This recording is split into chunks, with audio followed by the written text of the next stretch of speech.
मेरी मिट्टी मेरे देश मंत्री बख्रक नरेंद्र मोदी दागि मंगबाय 9 आगस्ट नि सिमे हास्ते रेगै कायसा सामुं बतang पान्दा संखाजागै दङ अ सामुं बतang बसकां 30 आगस्ट जरा संखाजागनाय हास्तेनि जत पञ्चायत नि सिमे हा नाबै अमृत बाटिका सनामनानि सामुं बतang यागो नाहारका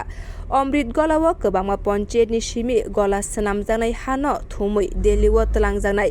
फासला तुलासिकर ब्लक अफिस पान्दा संखाजाखा मेरी मिट्टी मेरे देश मिट्टीको नमन बिरोका बन्दन सामुं बतang no बसकांग तनिवै 23 एडिसि ब्रिज आमसानि सिमी अमृत गला गोबांमा वाट हानि गला याफ्रेरिखा भिडियो मानस मुरा सिंते ब्लक चेयरमैन प्रदीप देवबर्मानि थानी আমাদের এখানে আজকে মেরি মাটি মেরা দেশ মিট্টিকো নমন বিরোকা বন্ধন দেশব্যাপী মিশন মোডে চলছে দেশব্যাপী campaign prime minister honourable prime মিনিস্টারের উদ্যোগে এই ক্যাম্পেইন চলছে আর গতকালকে আমরা পঞ্চায়েত ভিত্তিক মিট্টি যাত্রা বসুধা বন্ধন এবং পঞ্চপ্রাণ প্লেজ শেষ করলাম 9 তারিখ এবং 10 তারিখের মধ্যে 9 তারিখে পঞ্চপ্রাণ প্লেজ এবং মিট্টি যাত্রা ছিল বসুধা বন্ধন ছিল এবং গতকালকে শিলাফলকম উন্মোচন ছিল আজকে আমাদের যে গত 9 তারিখ এবং 10 তারিখে যে মাটিগুলি পঞ্চায়েত লেভেল এবং ওয়ার্ড লেভেল থেকে পঞ্চায়েত লেভেলে এসেছে সেইগুলি আমরা আজকে ব্লক লেভেলে আনলাম 23টা পঞ্চায়েত থেকে 23টা কলস এসেছে অমৃত কলস সেই অমৃত কলসগুলি আজকে আমাদের ব্লক লেভেল স্টেট লেভেল ডিরেকশনের মোতাবেক আমরা 2টা কলস অমৃত কলস আমরা ব্লক লেভেল অমৃত কলস 23টা পঞ্চায়েতের মাটি এখানে সংগ্রহ করলাম সেটা একটার মধ্যে যাবে স্টেটে আর একটা দিল্লি যাবে দুইটার মধ্যে একটা যাবে স্টেটে যেখানে অমৃত বাটিকা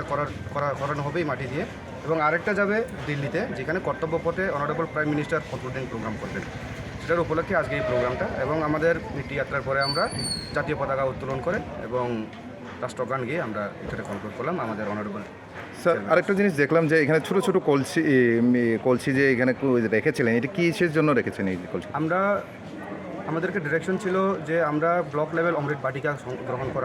গঠন করার তো আমাদের এইখানে অলরেডি আমরা কিছু চারা সংগ্রহ করে এনেছি এবং অমৃত বাটিকাতে আমরা সিদ্ধান্ত নিলাম যে পঞ্চায়েত থেকে যে মাটি আসবে সেই মাটি তো পুরোটা লাগবে না এই আমাদের ব্লক লেভেল অমৃত কলসে তো আমরা কি করলাম আমাদের এই পঞ্চায়েতের যে অমৃত কলসগুলিকে প্রিজার্ভ করার জন্য এটাকে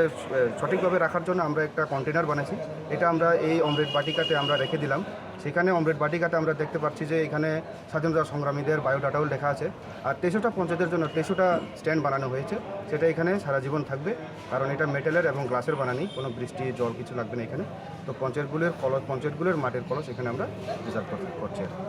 ঠিক আছে।